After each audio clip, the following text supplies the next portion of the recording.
Okay, and I'm thanking very much our panelists for being with us. They have traveled to join us and taken their time off, not only to do the work, but also to be with us in the panel. And I thank you all very much for that. And I want to share with you that we will be conducting the panel with 2 rounds of questions that will highlight to you what each of our panelists works on using South-South cooperation. And then after those presentations, we will have the floor opened for you to ask and maybe share your questions and inputs to the panelists. That also goes for our participants online. There is a chat function, and they will you will be able to participate that way. Now, I will shortly introduce all our panelists, but before that, can I just share with you all that South-South cooperation is something that the ILO has been using as an absolutely both complementary but also very strategic means of delivery for our work and our development cooperation in particular.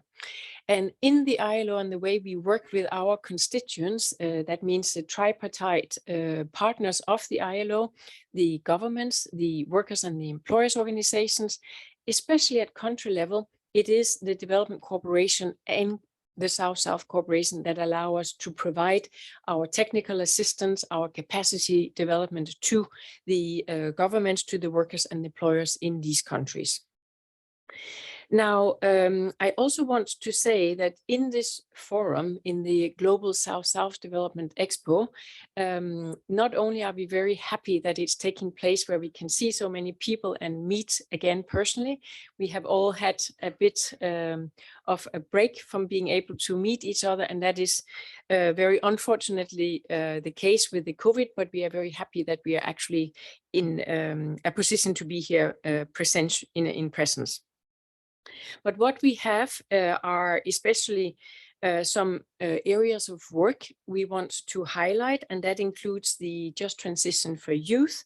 It is also disaster preparedness in a post-COVID context, and unfortunately, what happens around the world, we don't need any convincing of how important that topic is.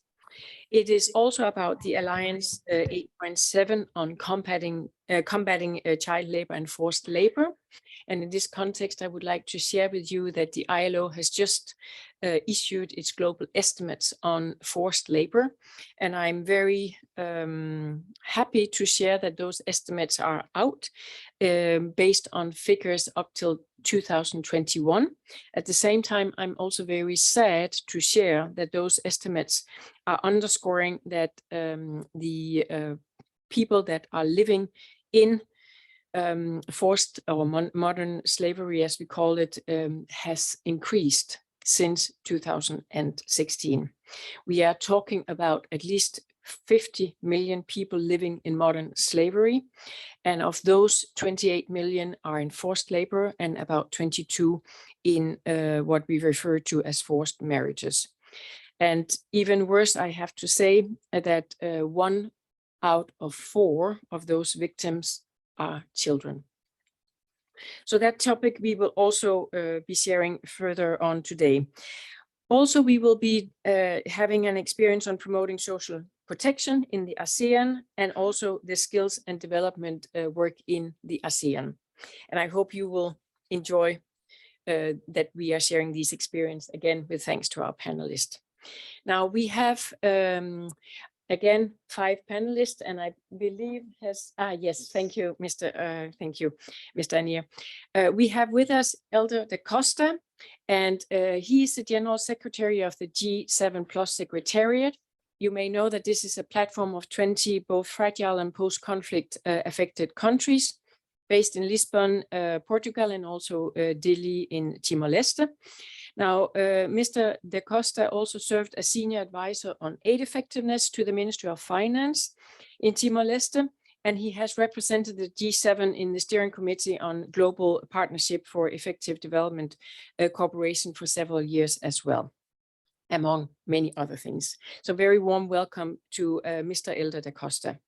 Our second panelist is Mr. Anier Chowdhury, And he's the policy advisor of the Aspire to Innovate program of the ICT division and the cabinet division of the government of Bangladesh, supported by the UNDP.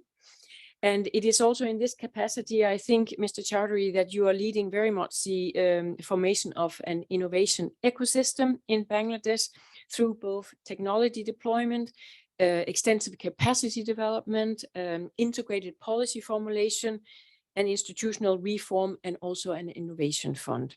Warm welcome to you, Mr. Chowdhury.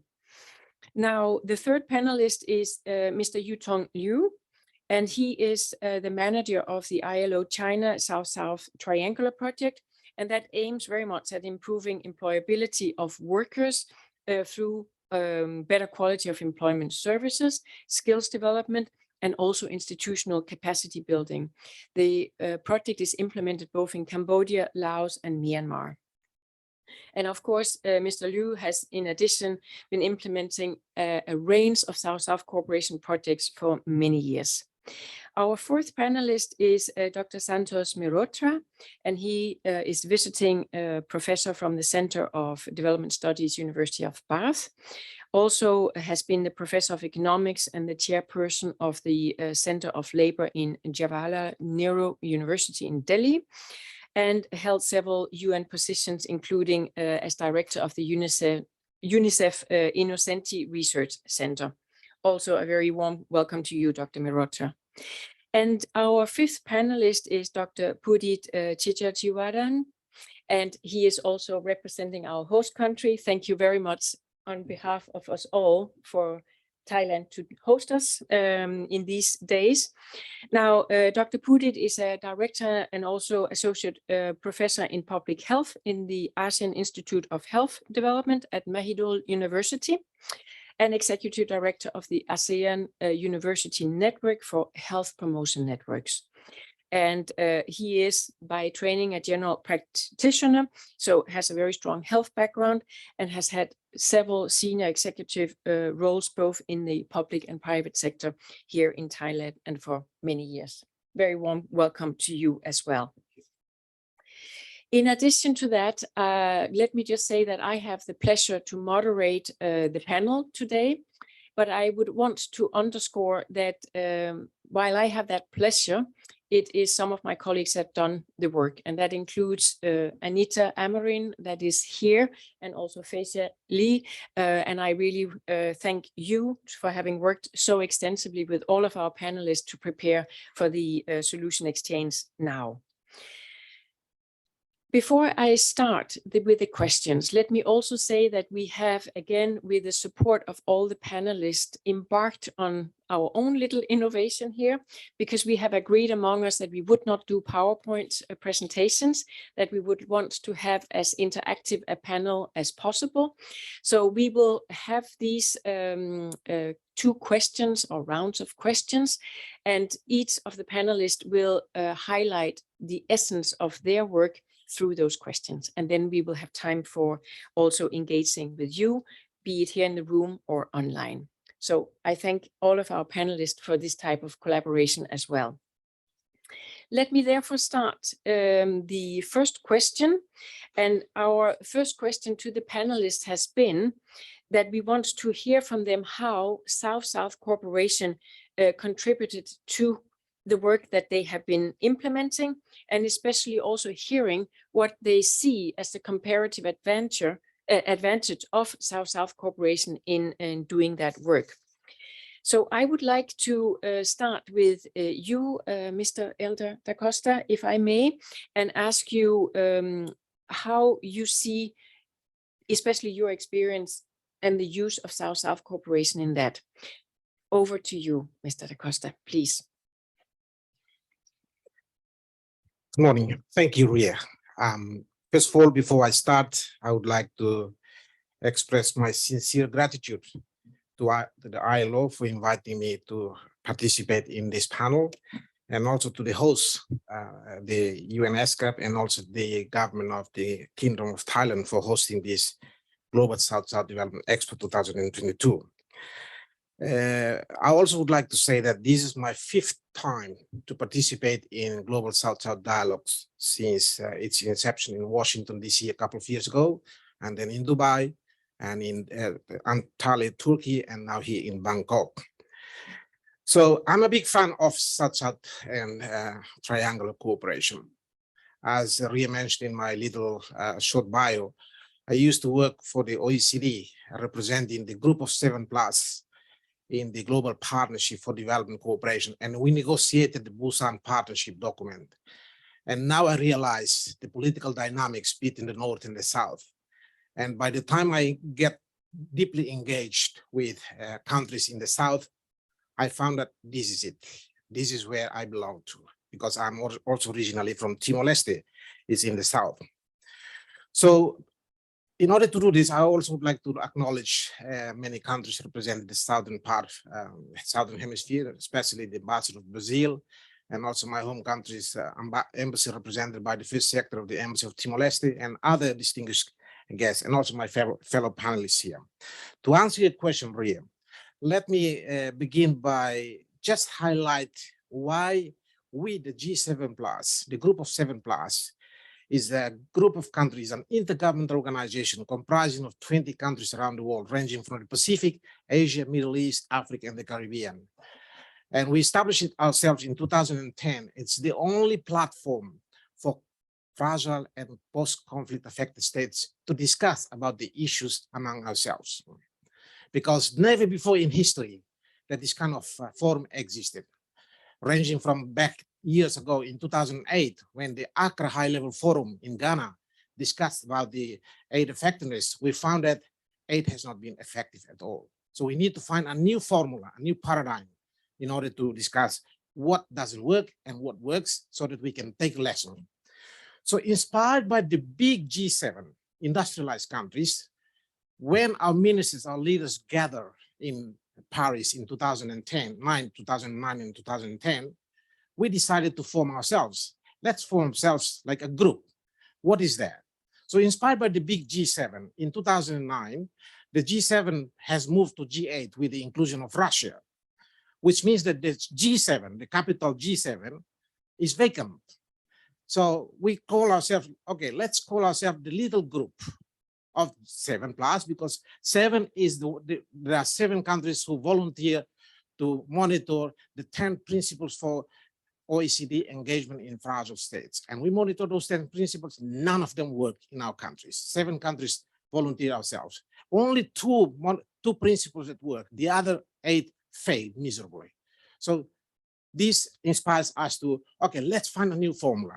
So with the G7 Plus, since 2010, we existed. We launched in Dili, Timor-Leste. We coined ourselves and we launched our flagship program called the Fragile to Fragile Cooperation, F2F Cooperation, as a subset of South-Southern Triangular Cooperation.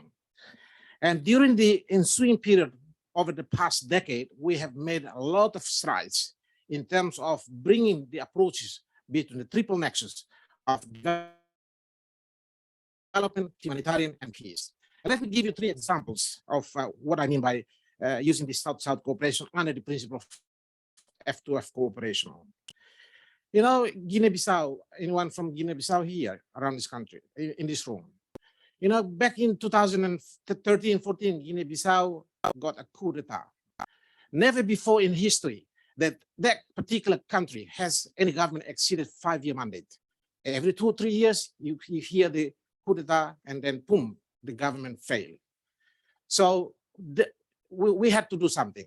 That's why Timor-Leste, another fragile state, stepped in under the context of F2F cooperation, helped Guinea-Bissau normalizing the situation, and then help with the election database. And in the end, the country was able to do its first democratically elected government in 40+ years.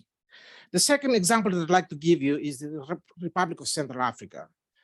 You know, in Bangui, for those of you who traveled to the capital of Bangui, back a couple of years ago, you could see 28,000 families of internal displaced people are staying in the airport of Bangui. Even Pope Francis, when he went there to celebrate the Mass, in the capital of Bangui in October 2015, he was able to see the IDPs were scattered in the airport of Bangui. Guess what? The success story here is that with only a small little resource of $1 million from a small fragile country to help Central African Republic, they were able to repatriate those 28,000 families back to their neighborhood. This is a classical example of fragile to fragile cooperation, using the resources, using the local knowledge, under the principle of country-led and country-owned development agenda. The third example, we recently also brought a delegation from Yemen. You know, Yemen is now in trouble at the moment, politically. So we brought several high-level officials to Rwanda to learn from best practice in terms of e-governance, in terms of good governance, and in terms of peace and reconciliation. I will dwell on Rwanda in my second point of your question when you raise this, forward-looking, but I just want to highlight that the imperative of this South-South cooperation using the fragile to fragile cooperation is that you need to have constant confidence and trust among ourselves with little interference from outsider. That's why I would like to say this by ending my final point is that there are 5 words that you could take away from this. Nothing about us without us. That if you want to help those particular country, you need to listen to the protagonists, to the leaders of the day, regardless whether they are associated with any background, political or any different associations or anything like. So this is where I would like to say that the ingredient of the successful F2F cooperation is that because we build trust, we build confidence, and you do, and you preach what you practice. So that's what I'd like to introduce in this 5-minute introduction. Thank you so much. Thank you so much, Elder. Very much appreciated. And I think you're making a strong point, both on the trust and the confidence, but also how this is applicable in this case to the nexus of the humanitarian peace and development and the importance of sharing among yourself, as you said. So thank you very much for that. And I would like to then ask you, Mr. Anir Chowdhury, to also share your input to this particular question. And you are working with the Aspire to Innovate program. So please, how again was South-South cooperation used in that example, and what are the key advantages of that, please? Thank you very much, moderator. Distinguished panelists, gratitude to ILO for arranging this very important dialogue, and thanks to Thailand for hosting us. I'd like to talk about a network that we built over the last 4 years called South-South Network for Public Service Innovation. And the reason is that we have seen since 2008, which is when our Honorable Prime Minister declared the concept of digital Bangladesh as an enabler, or rather technology and innovation as an enabler for socioeconomic development. And we felt that focusing on digitization and innovation and creating a network of South-South countries and sharing best practices, technologies, and also experiences, tips, perhaps, what to do and what not to do, I think would really help us address digital divide, but also address the socioeconomic transformational issues. Just to give you an example, in the last 10 years, we have done some calculation of how much savings that we have been able to deliver to our citizens. And we have seen that we have saved citizens about 12 billion work days, about $16 billion, and about 7.5 billion visits have been eliminated because we actually are now delivering over 1,000 services digitally, as opposed to manually only about 10 years ago. So our Prime Minister at a UNGS side event in 2016 proposed this idea of a South-South Network for Public Service Innovation, or SSN for PSI for short. And several heads of states and governments endorsed that idea. In a subsequent side event in 2017, UN General Assembly, the idea again was discussed, and we have to thank the UN Office for South-South Cooperation for hosting this or launching it at the Antalya GSSD in end of 2017. The focus areas for this SSN for PSI are 6 areas. So future of work is one of the key areas actually, and we have done several workshops with ILO. In 2018, we actually did one in Bangkok.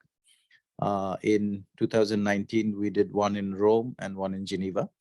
And 2020-21, we actually did a whole bunch of virtual workshops. So this is a unique feature of South-South Network for Public Service Innovation. Is something we call the Matchmaking Workshop. And we actually are hosting one just tomorrow from 10 to 12. The idea is that different countries present their best practices in terms of how to leverage innovation and technology to a specific area of socioeconomic transformation. It could be a new way of skills development. It could be new way of delivering information to agriculture, extension workers and farmers. It could be a new way of actually transforming education. As we have seen during COVID, we actually resorted to digital for much of education. So it could be a range of things. We did about 19 workshops in the last 4 years since SSN for PSI came about. About 30 countries are part of the network right now, about 13 international organizations. We also have some best practice publications. We'll be distributing one tomorrow. So that's our 3rd publication. So we call it the South-South Matchmaker. The first edition had 22 best practices that were used from one country to another. The second edition had 24, and this particular edition that will be distributed tomorrow will have 15.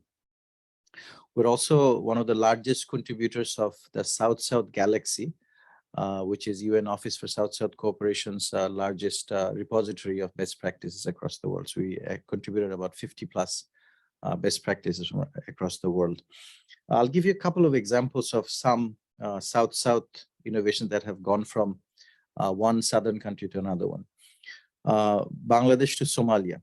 We have a matchmaking platform for employers and employees and youth, basically, and skills providers. So that we launched in Bangladesh a couple of years ago. Recently, we launched this in Somalia, and it brings in the skills providers with the right skill sets and match the youth that are trained by the skills providers with the prospective employers. So it's actually working well in Somalia.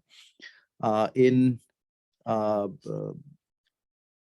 Turkey, we launched an e-commerce platform, which is where e-commerce producers, so essentially handicrafts producers, and also freelancers use that platform to actually get jobs, gainful employment through that. So this is again something that was piloted in Bangladesh for the Rohingya refugees. Now it's being used for Syrian refugees in Turkey, and also this is being expanded to other countries where Syrian refugees abound. Another one from Bangladesh to Yemen. I think on my previous panelist talked about Yemen. So Yemen is being helped again with an e-commerce platform that we transferred from Bangladesh. From Singapore to Bangladesh, we brought in the Singapore very successful vocational and technical education from Singapore Polytechnic to the Bangladeshi Polytechnics, focusing on 4th industrial revolution technologies, so artificial intelligence, big data, and we are now re-equipping our vocational training institutes with the cutting edge technologies that are high in demand in the market. So these are the some of the successes of the South-South Network for Public Service Innovation. And the matchmaking methodology that we have, where somebody with the best practice presents and somebody in the audience says that this is something that I need in my country, and then we actually catalyze the matchmaking through field visits, through further funding. And the last thing I'd like to talk about is something that we'll be launching at the UN General Assembly this year, is something we're calling the International ICT Innovation Fund, where Bangladesh will actually not only support other southern countries with new technologies, with new innovations, but also will fund some of the pilots. This is our first humble effort to actually financially support other southern countries with innovations from Bangladesh and from other countries as well. Thank you very much. Thank you so much, Mr. Chowdhury. Thank you. And I really hear very strongly how you're making an emphasis on using again the digital technology and the digital equity, both for youth, but also how you're using it for the dynamics to a more smart and more resilient recovery through South-South cooperation. So thank you for sharing this very important experience. We would want to now move to the third panelist, and that is Mr. Yutong Liu. And I would like you to also share your experience, Mr. Yutong. And again, we are having 5 minutes, so please. Thank you. Sure. Moderator, distinguished panelists, distinguished audience in person and also online. Very honored to be here. South-South cooperation means very much to us. And with ILO China Partnership Program, we promote skills development. More than skills development, we try to promote skill development through South-South and triangular cooperation. So that's how we see South-South and triangular cooperation. Basically, you can say we practice SSTC. ILO China Partnership Program aims at skills development. We promote reskilling, upskilling, lifelong learning. Especially the COVID-19 crisis has caused huge negative impacts on skills development in the global South. It also reminds the global South that no one is spared from the need of reskilling and upskilling and learning a new modality to be active at work. ILO China program promotes SSTC. To us, networking is power in sharing knowledge, in sharing modalities, because by sharing modalities, by sharing knowledge, it can very easily reach out to people. We see skills as enabler, but we see networking is the real mechanism that makes sure skills development can be there. In this respect, for the project, we are very proud. We are starting last November, we launched our skills South-South cooperation network on skills development. Currently, for this network, we have a total of 22 TVAS coming from Cambodia, Laos, PDR, Myanmar, and China. I'm proud to bring to you our solution for these 22 members. In the past half year, they were able to engage in peer-to-peer cooperation. Peer-to-peer MOU was signed. We have 22 members. I'm happy to report that for these 22 members, 18 of them already signed peer-to-peer cooperation, meaning they are very committed to cooperation. I'm also happy to bring to you our solution under this network. That is, in the past half year, all these schools, they are able to organize skills training. I'm happy to invite you to the ILO booth to look at the activities, photos, videos of their activities.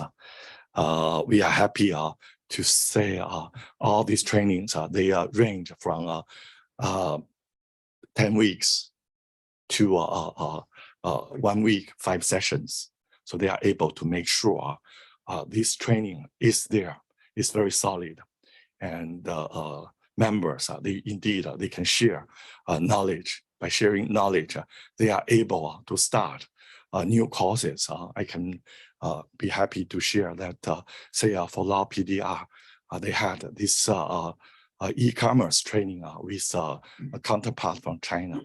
The Chinese counterpart share with them their training curriculum, training materials. So next month for Laos, they will officially start their e-commerce program. In the short span of half year, we are happy to see a total of 500 trainers were trained under this network. Another 500 of trainees were trained under this network. So we try to make an impact. We try to make sure SSTC and skills are two enablers. In short, I should say we promote skills development. We promote South-South cooperation. Those are two our key objectives. Thank you.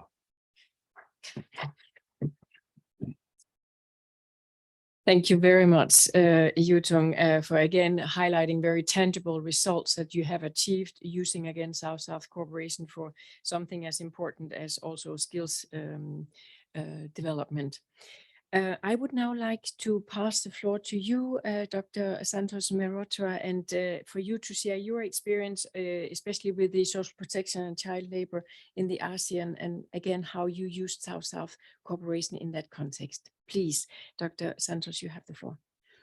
Thank you very much, Madam Chair, and thanks to the Thai government, UNESCAP, and to you, the ILO, for bringing us all together for this panel. Let me begin by reminding the audience of the study that you mentioned just brought out by ILO on forced labor, which estimated that forced labor between 2016 and 2021 has increased. There are 50 million people who are working as forced labor in the world. And 1/4 of those, you told us, are children who are engaged in child labor. And it's highly likely that this increase has taken place on account of COVID. And we've seen that over the last 2.5 years that children have been dropping out of school. It has happened in upper middle income countries, low income countries, low middle income countries across the board. This should remind us that we've got a newer challenge ahead of us on top of the existing challenge. The second study I want to sort of draw your attention to is one which was done by UNDP Regional Center for Asia, just located next door, along with ASEAN, the ASEAN Secretariat. I happened to write that paper last year. And what that paper focused on was rising inequality during the COVID period in the region. And one dimension of this rising inequality we were finding is rising child labor in the ASEAN region. So in this broad context, I think it's absolutely critical, Madam Chair, that ILO continues its work. It's already doing very good work. I'll come to that in a minute, on child labor in the region.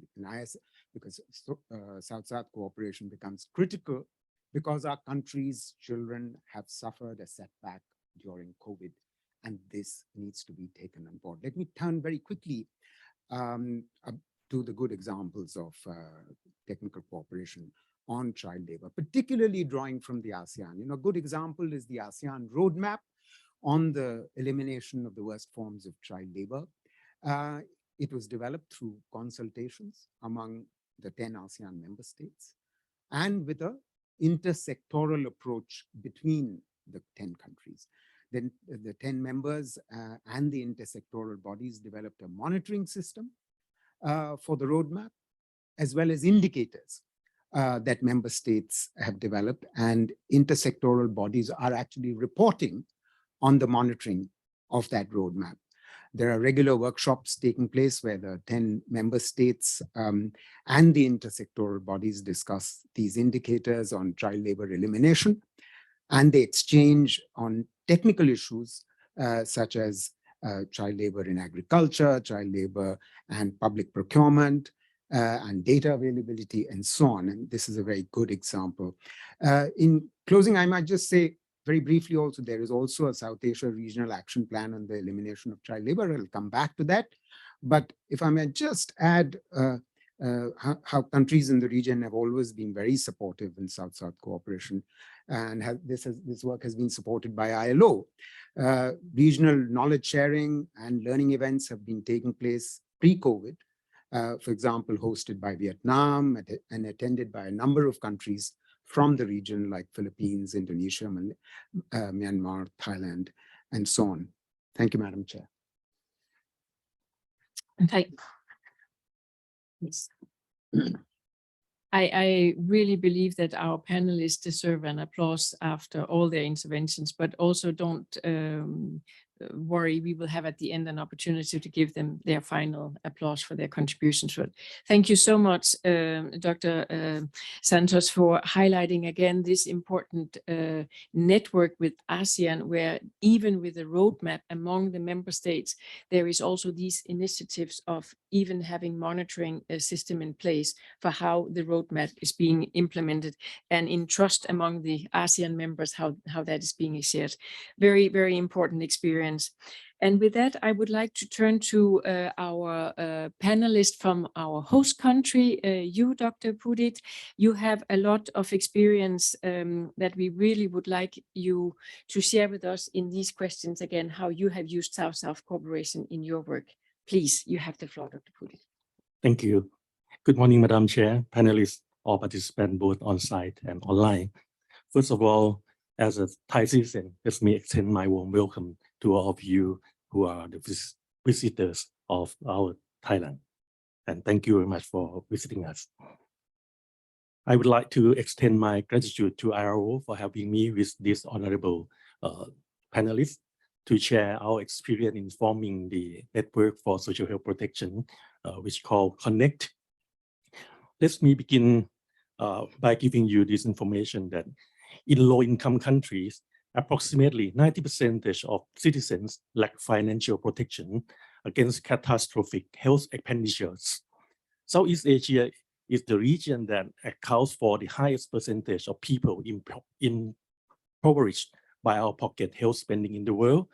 And thanks ILO for giving us the opportunity to work with our colleagues both in Thailand and in other countries like Vietnam and South Korea, allow PDR as well as Myanmar to form the network, because we have the similar vision that we would like all countries to help support those impoverished people, and we would like our countries to achieve the common global goal, especially the achieving of universal health coverage.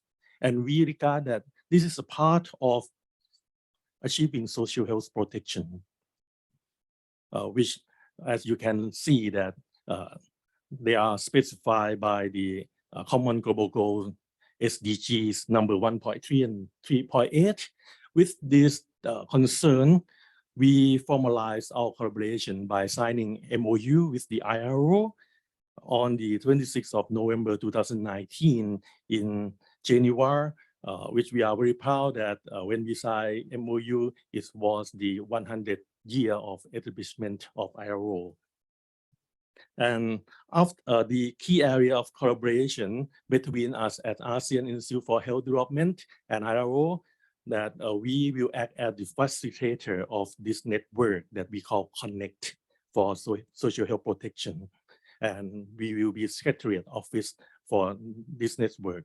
After we form the network, we set our common goals that this network will act as the regional technical facilitator to address the issue of social health protection. The initiative that aims to support efforts towards the extension of social health protection coverage in Asia and the Pacific through South-South cooperation initiatives.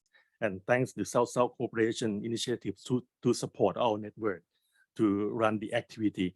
Let me share with you about the common area that we will do under this network, including capacity building, knowledge sharing, and raising awareness of social health protection in the Asia Pacific. The promotion of education, research, and knowledge sharing will empower practitioners in low and middle income countries with the tools to make meaningful progress towards the universal health coverage and social health protection goals. Our concrete product such as the area of intervention of capacity building with support from ILO, Macedon University launched a specialized master program developed to advance social health protection to strengthen the capacity of social health protection professionals in Asia. We operated the first batch of this master degree program in the academic year of 2020. And thanks ILO to support the scholarship to 5 qualified candidates from Laos, PDR, and Vietnam. And during we launched the program, we also invited experts and executives from each country to share with our students so that our students understand what are the critical needs of their country so that when they do thesis, they can respond to their country needs. And the remaining, now we have 2 students from Vietnam already graduated last year, and we still have 3 Laos students to learn with us, and we expect that they will graduate in this academic year.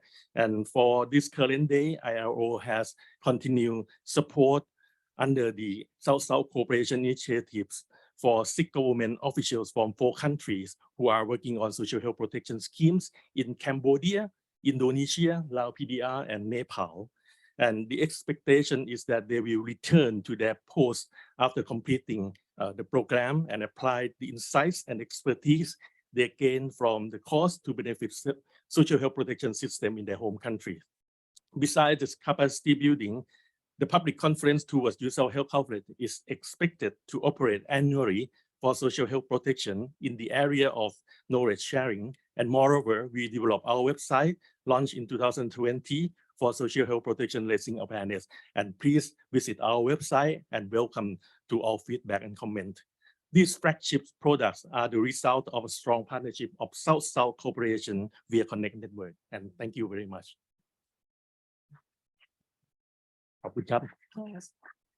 Thank you so much, Dr. Pudit. Thank you. And again, highlighting for a very, very important topic such as health coverage and social protection, which also, of course, linked to some of the other examples, the importance of South-South cooperation and how it can contribute to that. Thank you for a very pertinent experience that you share here. We have a second question where we would now like to ask our panelists to look a little bit ahead.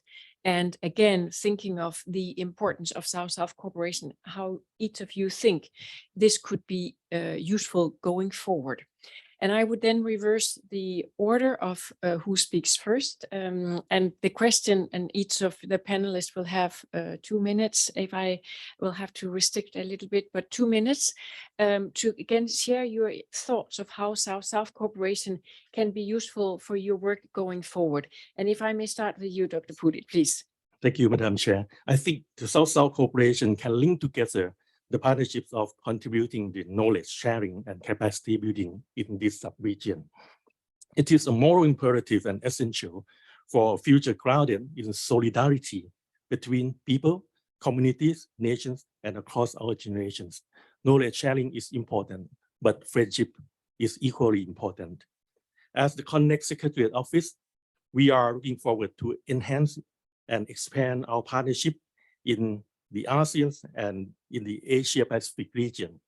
The importance and potential of South-South cooperation for social health protection shall reduce health inequity and contribute to a more inclusive and sustainable economic development and also social development, which are recognized in the 2030 Sustainable Development Agenda. Thank you. Thank you so much, Dr. Pudit. Very clear and very pertinent point. Thank you. Dr. Santos, may I ask you to share your thoughts of how South-South could be used forward looking? Thank you. Thank you, Madam Chair. You will recall I was speaking about child labor. One lesson that has emerged from what I was saying earlier in the ASEAN region is that there is an involvement of intersectoral network, inter-ministerial network across the 10 countries of the ASEAN region. Because as all of you know, the vast majority of our children who are in work happen to be in agriculture. So there are intersectoral groups operating across countries. And it's absolutely critical that this work that the ASEAN is doing is deepened. This is one way forward. The second way forward could be as follows. I mean, I mentioned in my last intervention that there is a SARC, a South Asia regional roadmap for child labor. One way forward could be in the South Asia region that the ASEAN good practices that I mentioned in my last intervention could be adopted in the SARC region and in the Pacific, and ILO could be involved in the same way that it is involved in ASEAN in bringing the ASEAN practices to the SARC region for deepening the work of the child labor roadmap in the South Asia region. Let me make just one other intervention related to SDG 8.7, which relates to, I want to remind you about the elimination of child labor by 2030 across the globe. Now, there are 26 pathfinder countries in the area of child labor, which are leaders who are operating in this space. These 26 pathfinder countries include a number of Asian countries: Nepal, Sri Lanka, Vietnam, Fiji, Malaysia, Samoa. And the work in this space of the pathfinder countries could also be taken forward. Thank you, Madam Chair. Back to you. Thank you so much, Dr. Santos. Very, very, again, pertinent and inspiring outlooks for how we can use South-South going forward also in that topic. Similar question to you, Mr. Yutung, please. What do you see going forward for South-South cooperation in your area? Thank you. For us, we have a list of desirable things. As I say, we set up the South-South cooperation as network on skills development. So currently we have 22 TVAS as members. So clearly it will be desirable if we can extend the membership to have more TVAS to come on board. We also open the door to enterprises because TVAS promotes also TVAS and enterprises cooperation. The second on my list is curriculum development. You recall I already mentioned we implemented a good number of online trainings and also in-person trainings. All those trainings were planned not just as one-off activity. All these activities are meant to translate into training materials, curriculum development. The third thing on my list is training materials. We have already 20 workshops. So we want to make sure all these workshops, because they are already recorded, we want to develop a mobile app so that people can have access to these training workshops. These training workshops are already in the local languages, so it will be very convenient to people in the country. So that's another thing on our list. There is also the thing on our list that is about employability, because we say skills and employability are interchangeable.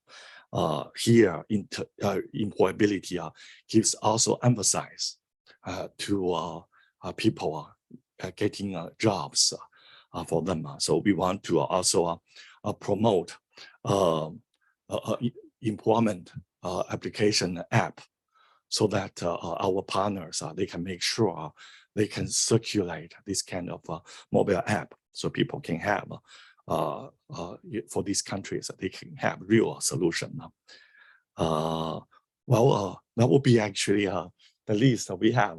I think actually it will take much time, but actually we are ready for that. That's why we practice South-South cooperation on regular basis. Back to you. Thank you so much, Yutung. Thank you very much. And again, a very succinct and pertinent list of key points or activities that can be pursued very successfully with South-South cooperation. So thank you.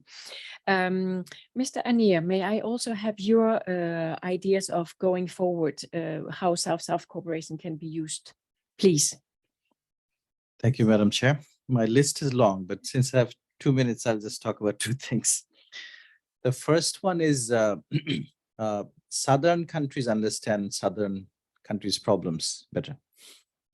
So breakthrough ideas, breakthrough solutions. For instance, during COVID, we had to deliver subsidies and deliver cash support in the form of digital money.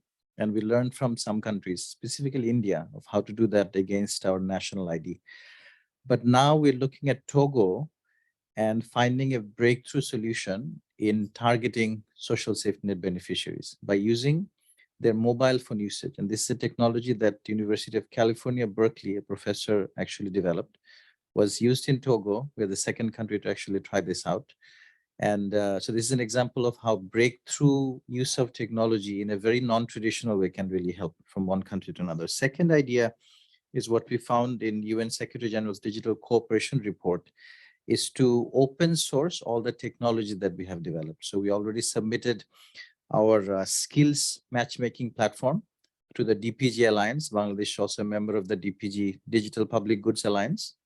And we also submitted our e-commerce for access to market and access to finance platform to make them into digital public goods so that any country can actually take the technology and can implement, customize without actually even contacting us.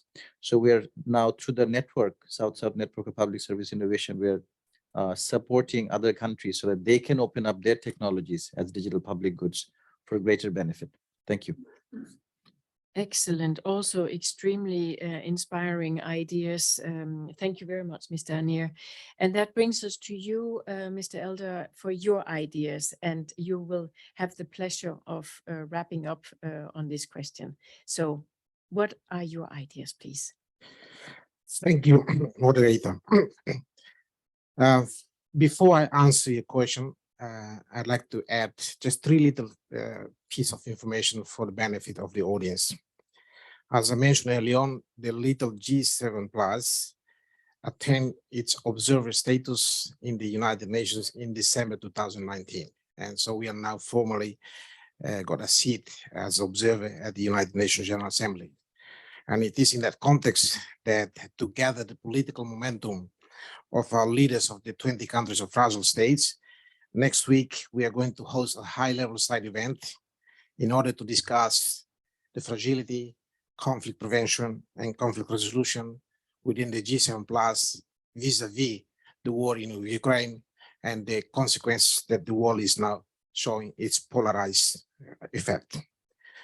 So that's from the political side.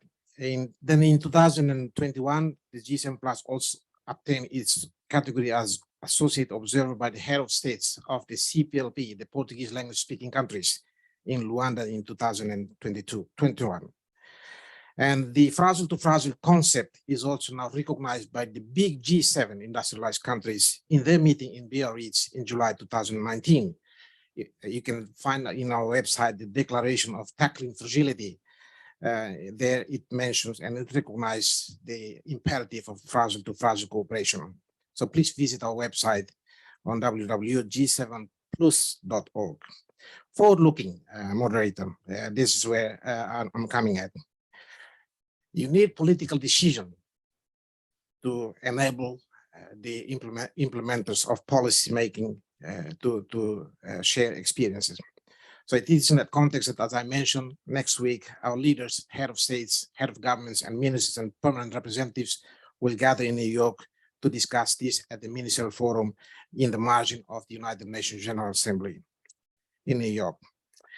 The second point that I mentioned, that you also need technical people to enhance skills, to share experience, and then to transfer skills among key stakeholders and member states. Inspired by the historic agreement, MOU, that the G7 Plus signed with ILO in 2014 with DG Guy Ryder, thanks to Anita, who is sitting here. She's very instrumental in this ILO MOU with G7 Plus. That's what we came up with, the fragile to fragile cooperation, by sharing experiences and fostering partnership among member states. And at the technical level, in mid-October next month, we, the G7 Plus, will bring 20 member states to come to Kigali in Rwanda to do this peer learning mission in peace building and state building. Why Rwanda? Because the G7 Plus signed the MOU with Rwandan Cooperation Initiative, an intergovernmental agency set up by President Paul Kagame to look after all the international cooperation with all other member states in Rwanda. Why I say Rwanda, if you allow me just 1 minute, because as you know, even King Charles III, he visited Kigali a few months ago to attend the Head of States of Commonwealth Summit. He went to a village of reconciliation, where that village of reconciliation, they feature the perpetrators of the genocide and the victims of genocide. They live together side by side. I visited Kigali 3 times already, and this will be my 4th time next month. And I'm impressed by the country. Looking at the visibility, looking at the cohesion, looking at the national unity concept that President Kagame introduced since 1994 after the genocide. And the country is now turning to be one of the most prosperous countries in the continent of Africa. When you first land in Kigali, you'll be surprised to see the country, amazed. It's amazing. You could visibly associate that this is the Singaporean of Africa. The first country in the world, if I may say, that adopted the zero plastic policy. Even they announced this on the plane, that welcome to the land of 1,000 hills, which first country adopted the zero plastic policy. And to my surprise, when you travel around downtown Kigali, you never see any, how to say, beans or litter and everything. Litter, yeah, throwing around. It's very clean country. Why? Because the discipline that ingrained by the homegrown initiatives of the political leaders. So within the South-South cooperation approach, we, the G7 Plus, we believe that the South-South cooperation is a powerful instrument that we can use to share experience, to develop our own little approaches so that we can strengthen each other and we can replicate the best and good examples from one country to another in our own country's context and in our country's situation. So we hope that in the next Global South-South Dialogue, we'll be able to showcase our experience with Rwanda as a post-conflict country, as a successful post-conflict country, so that we can also share this in the next Global South-South Dialogue experience. Thank you very much. Thank you so much. And yes, I really would like you to give a very warm applause to all of the panelists, because of course I'm subjective, but I knew they would be good, but this was even better than I could expect. So thank you so much.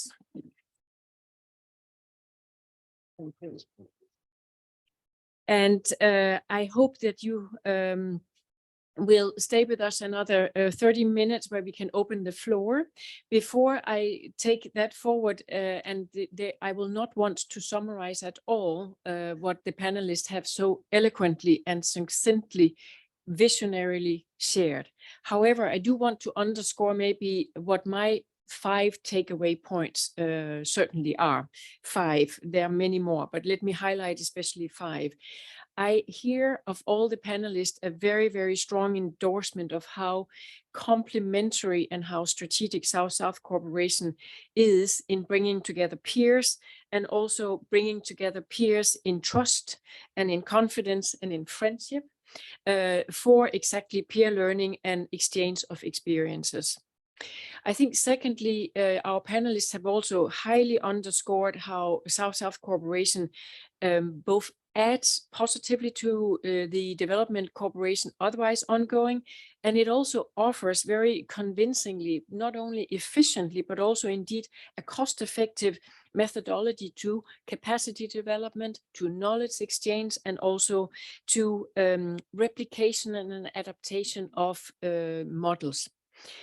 I think thirdly, I hear you very strongly underscore a clear win-win opportunity here with outcomes, in the sense that not only does South-South allow horizontally to access expertise in the various countries or local level, but it also provides a platform to share other experience and what comes out of that exchange. So it really is a two-way stream and a win-win in both ways. I think fourthly, I want to highlight what I hear you underscore as contributions strongly made from South-South cooperation to the implementation and realization of the SDGs. I think, again, all the experiences clearly spoke to that, and it's really important to highlight that, but especially when it focuses on clear results that are, as you have highlighted, nationally owned and having the adequate political will. Now, a fifth point of many, but I will stay with five, is again, it has this complementary value add to any theme. Any of these experiences is clear how South-South cooperation has contributed and had particular value adding. And that goes for any political policy theme, it goes in any country. So I just wanted again to summarize what I hear from all of you, and thank you very much for your very sharp and succinct and clear contributions. I would like to share that we have lots of people online connected. We are very happy. I think Anita is keeping an eye on that, but we have maybe 60 and 80 already connected. We have several here in the room, and thank you for being with us. The floor is now open, and I would like to first go to us here in the room, and then we will take questions also from the chat that Anita is managing, and she will come back with some questions from the chat later. So the floor is open, and please just raise your hand if you would like to come in with a question or an observation or a thought that could be shared here. And if you want to take the floor, I kindly ask you to introduce yourself when you take the floor. So the floor is open. Yes, may I pass it to you, sir? Thank you, Chair, Madam. My name is Daniel Nikolic, and I'm coming from Serbia. I'm Assistant Secretary General of the Serbian government, and my job is international and development cooperation. So I was really curious about all what I heard here, and it's still these big numbers of slaveries around the world are ringing in my ears. Republic of Serbia in last 10 years have a huge growth of economy. And as you probably all know, during the 1990s on our region, we had the wars in ex-Yugoslavia. So we had a lot of population which went away from our countries. So right now, with a huge amount of direct foreign investments, with new working positions, we came to the point where we have a huge lack of the labor force. So now we are in position where economy is growing, and when we don't have enough people capacity, human capacity to just make sure that this growth can continue on the same level. So yeah, now Belgrade became one of the cities where you can find waiters which don't speak local language. And we are really proud on that. We are proud that we are open, that we are offering some new chance for people which are on same level of development or like us. But on another hand, what we actually are feeling in last, let's say, a year, especially on construction sites, that we have groups of foreign workers. Some of them are coming from the Asian and Pacific region, which are actually misusing the right to work in Serbia with visas D, and they're going to the Western Europe. Serbia is not a member of European Union yet. And we see this as a big, problem with our real need to have workers coming to conduct the really important stuff like construction of the roads, of the railways, of big real estate projects. But on the same time, they're somehow just going out of Serbia. So this is something what I still believe that globally didn't recognize, that this space of the Balkan actually became as a real middle income countries. We have lack of people. We need to import labor force. And this is the new wave how to enter the Europe on a bad way. So we cannot have, of course, concentration camps because we wanted all workers which came to Serbia and when they got the visas to have free movement all around Serbia. But we would need to figure it out some tool with the countries which are sending the labor force to Serbia. And also what is really important for us is that we don't look these workers as just as a labor force. They're on the first line, they are human beings. So we want to be ensured that they have covered all social security and all other things in their countries as well as in Serbia. So this is something what I think that for the lessons learned for the tomorrow, what we should think about, that there is regions in the world, in Europe, that's Balkan regions, which developed enough. There was, we was the country where the labor force was going to the Western countries. But now we need to import the labor force.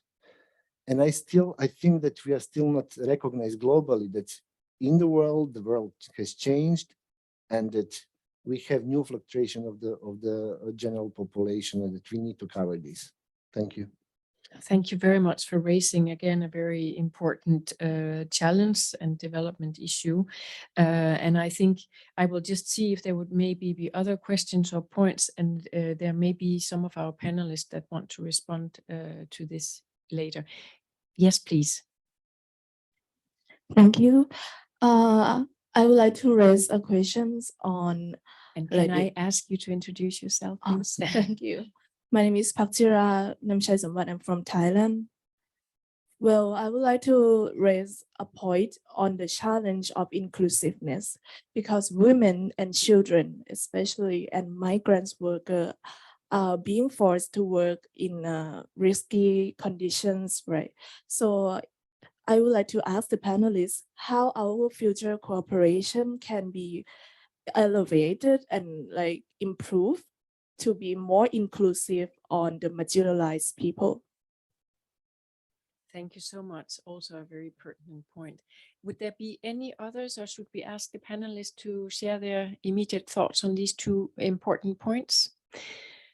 If not, then Anita, would you have anything online that we should deal with now or after this round?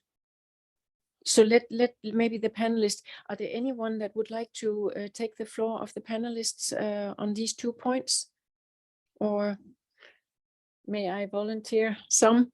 I was looking at you, Dr. Santos, yes, Indeed. but especially, yes, please. Indeed. I could try and respond to the question that was raised by the young lady about child labor.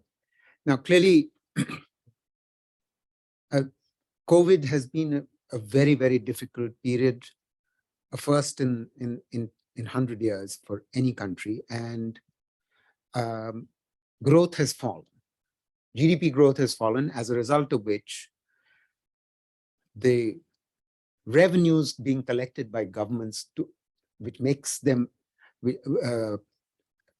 allows them to actually intervene in social areas like the one you're talking about, has been constrained precisely at a time when social costs have increased and joblessness has increased.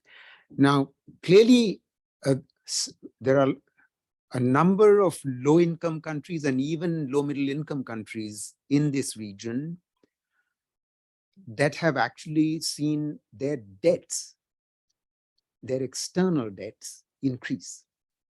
This is precisely the time when OECD countries, the UN system, the World Bank, the IMF need to come together to address this issue of external debts so as to ease the fiscal and the external constraints of it.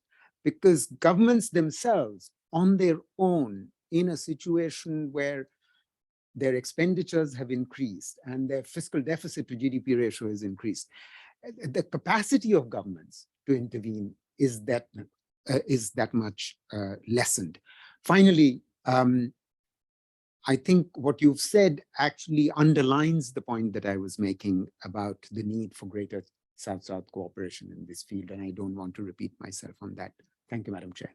Oh, thank you so much, Dr. Santos. And I think your answer, as a matter of fact, also is very relevant for the thoughts that we have from Serbia and the situation there. And there may be others, and I'm looking at you, Mr. Anir. You also would like to come in with some feedback on these two questions? Sure, I'll actually talk about the labor demand from colleague from Serbia talked about. So, I mean, labor demand is changing very dynamically right now because of the needs of the market and the availability of the right skills.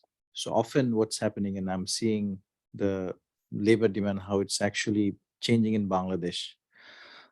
Because of technology, because of disruptions like COVID and a global crisis, different types of skills are in demand right now. What we saw just a few years ago are not valid anymore. We did a labor study in Bangladesh for 5 sectors: garments, leather, hospitality, food, and another one. And we saw that in the next 10 to 15 years, we'll actually lose about 55 million jobs because of automation. But at the same time, we'll actually create about 5.5 million jobs, not 55, sorry, 5.5 million jobs. But at the same time, we'll create about 10 million new jobs, but at a different skill level, at a different education level. So that brings us to the point of redesigning our education system and reforming our skills development ecosystem, which is again a partnership between public and private sector. So in Bangladesh, we developed a platform called National Intelligence for Skills, Education, Employment, and Entrepreneurship, NICE Cubed. And that's one of the ones that, the one that I talked about, which has been made into a digital public good, and the one that has been replicated in a couple of other countries, including Yemen and Turkey and Jordan. So it's a platform where data comes in from many different sources, from employers about their growing and differing market needs, dynamically changing market needs, data coming in from the skills providers about what they can provide, and data coming in from the youth about what they need in terms of employment and entrepreneurship. So this is a platform where different types of data coming in together to give us not a crystal ball per se, but something that will allow us to think about the future. So again, this is just in the skills and jobs and education market. I mean, this is needed for many different sectors. So the focus on data, dynamic data, not just surveys that happen every 3 to 4 years or 5 years, will be necessary more and more. And this is where strong South-South collaboration can also happen, I think. Thank you. Yeah, no, thank you so much. I think that our panelists have actually comprehensively shared some thoughts, but these topics are very complex and they actually merit even more. And I think on your point, Kunpatira, on inclusiveness, I think we also need to keep in mind that many economies have a substantial informal economy to reckon with. And there, these issues that each of our panelists have spoken to will require particular approaches. And I think that's where what you said, both of you, the need for South-South cooperation is just ever increasing. This is where ILO, UNICEF can actually, among the UN bodies, can actually provide a lot of guidance. Indeed so, yes. Yeah, and most likely with many others, but for sure, Absolutely. UNICEF and ILO have a lot of commonalities in this. And as a matter of fact, we are already working with UNICEF and also UNDP in what we are referring to as a global accelerator for employment and social protection for a just transition. Because of the magnitude of the challenges, you have shared your experiences, and there are more, as also our audience have spoken to. And we know that you have clearly underscored that we are way behind on development results in the SDG framework. Now, I want to turn to our online participants, and Anita, we have some questions. So may I pass the floor to you, please? Yes, thank you very much, Ree. So I will actually try to merge them as there are four, so I'll merge them as two. I think we can package, because one is linked to the importance of the multi-stakeholder alliance that you're all representing. So the work you do, so relating to some concrete examples. And then there's one question about some tips for ASEAN, as most of you spoke somehow about ASEAN, I think on some concrete challenges with a specific focus also on people with disabilities, because there was a feeling that this could be highlighted. And finally, this is a slightly different one, is more about Yutong's mention of the South-South meeting point and the South-South galaxy. And I think Anir also mentioned that, and how to have different platforms interact better, because we have, for example, in the ILO, the South-South meeting point, the UN OSC has the galaxy system, which is also a place where we share good practices from all over the world. And so how to have that interaction more frequently and more productively. So I think that's the last question. So that's like thank you. Perfect, Anita. Let me, sorry if I was a bit slow, but the last was very clear, how all the platforms could even better interact even among them. The first one was, could you just summarize again? Yes, it would be related to practical examples of the alliances in ASEAN countries. It's a little bit what they have already said, but more like tips for the future, so I think we can focus like that. Perfect. And one of them asked in particular with people living with disabilities. So super. So Yeah. with that, I'm going to use these two very clear and useful and actually important questions from our online participants to give each of you, dear panelists, a last word and try to maybe address these 2 points. And I will simply start from you, Mr. Yutong, and 1 minute for each of us. Would this be okay that we try to wrap it up like that? And of course, anything else you would like to say? Thank you. For us, we feature SSTC. This is also our regular job. We have 2 objectives, skills development and South-South cooperation. So that's how we promote our project activities.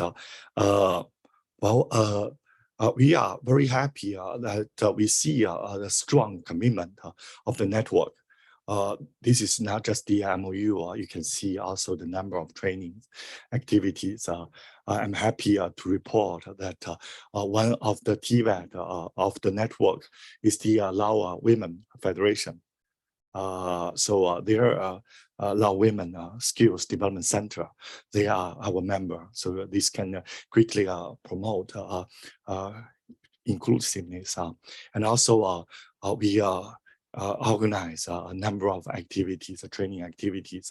We are happy to see there are people living with disabilities. They are coming on board to learn these skills. And also for us, the next will be digital and green skills. To our surprise, in the past half year, we organize, this is at the request of the members from these global South countries. They are requested to do mechatronics and the CNC machines are very advanced skills. They also ask to learn machining. They also had the training on web design for as long as 10 weeks every Tuesdays and Thursdays. There's also mobile robot. So they do a lot of digital skills, very to our surprise. There's also air conditioning, green skills. So that will be the aim for us in the near future.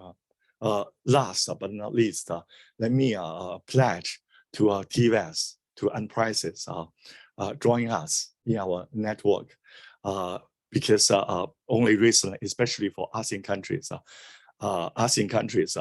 they formed the TVET Council last year during COVID time. So we want to reach out to more ASEAN countries to be sharers, to be contributors to the network. Thank you. Thank you very much, Yu Jung. Thank you. And again, we will, I would want each of you panelists to speak 1 minute, try to address these 2 questions. Dr. Santos, please. I won't even attempt to address 2 questions. I'll address only one, which is the second one, Anita, that you said, in order to remain within my time, ma'am. And I'll confine myself to the subject of skills. There are 2 modalities of South-South cooperation. One is the sort of regional modality. The other is much more the bilateral modality.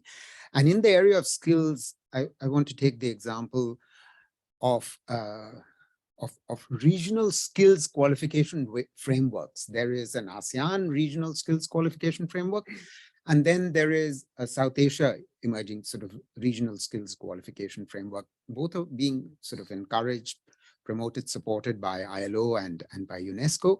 These are reasonable examples of technical cooperation.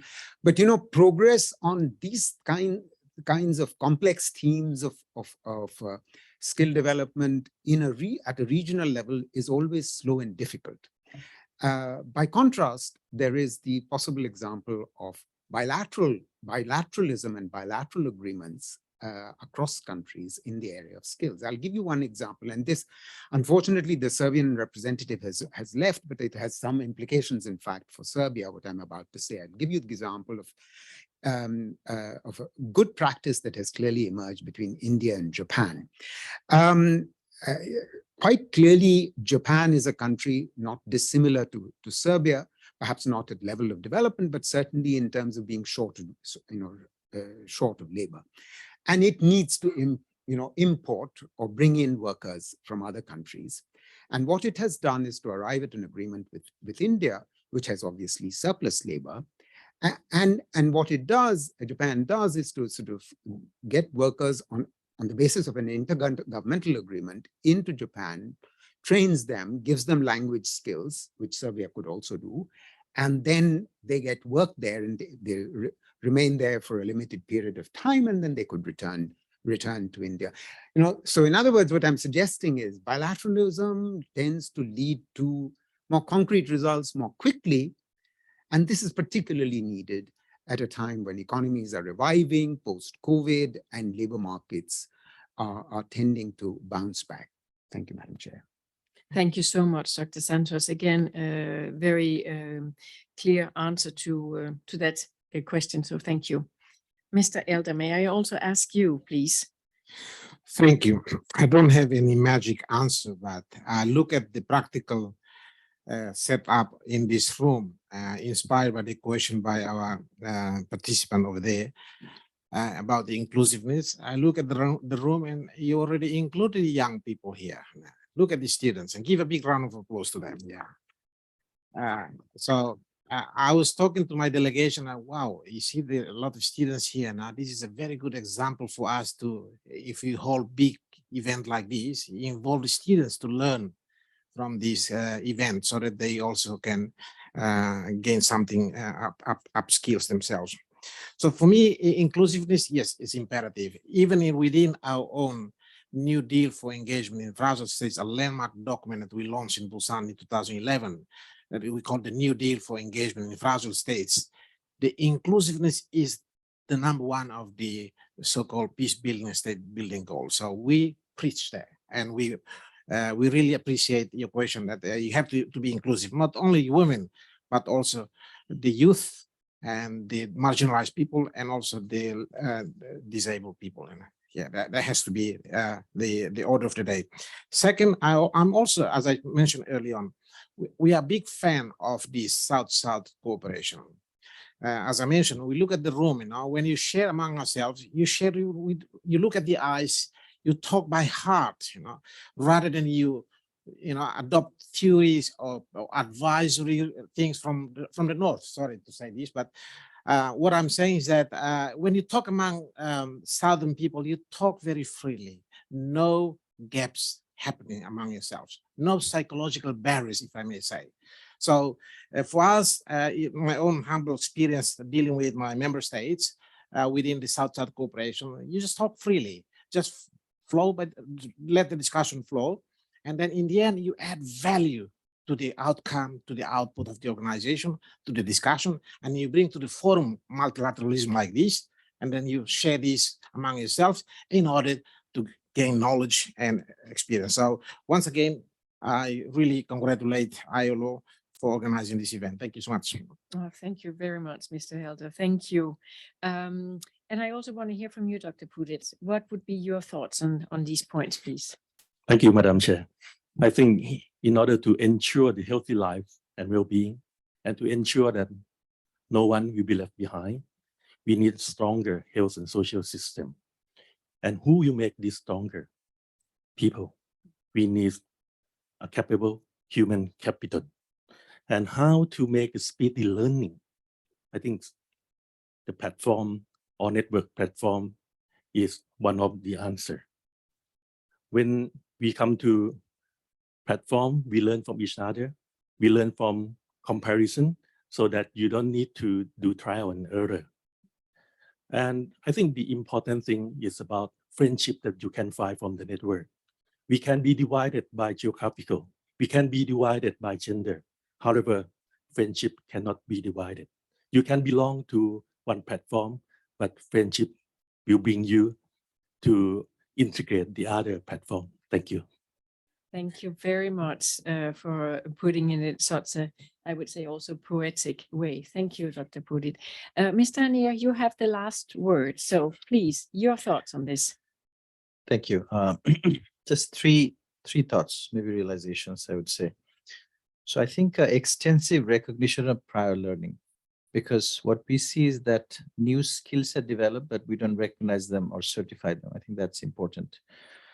Dr. Santos talked about qualification framework, perhaps regional qualification framework. But I think one important aspect of the qualification framework is it often goes stale very quickly, because the demands are changing so quickly, and the micro skill requirements are coming up. So understanding how micro skills can be delivered, and perhaps I think the qualification framework is necessary, because otherwise, how do you know different countries, what is the equivalence? But they have to catch up. So we have to have a very dynamic, collaborative qualification framework. And the third point is that platforms like Galaxy are good, but not sufficient. I think discussions, piloting around Galaxy, so something that we're trying to do with the matchmaking, where somebody who wants to share and even contribute a best practice and contribute towards replication in a different country, perhaps customization, I think is important. So catalyzing that kind of transfer of not just knowledge, but transfer of activities, transfer of piloting is going to be important as well. So Galaxy can be a platform facilitating that, but it needs to be much more engaging, much more active. Thank you. Thank you so much for very pertinent thoughts as well. Well, then it brings me to the pleasure of again asking you if you will please give a warm applause to our panelists for their contributions, and also for all of you being here, as well as our online participants. So thank you again for having been here. I thank very much our panelists for having been here and all the work you do on South-South cooperation. So please, a warm round of applause.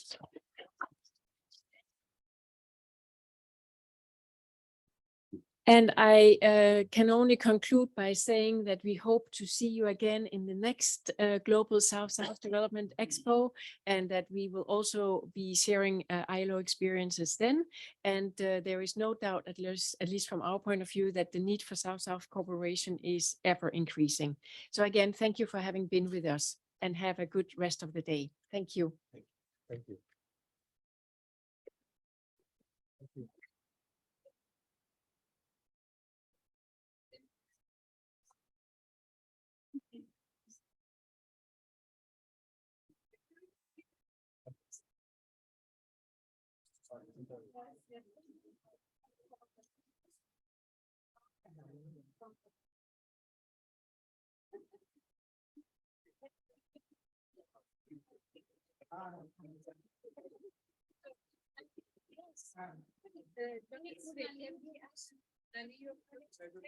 Yes, sure.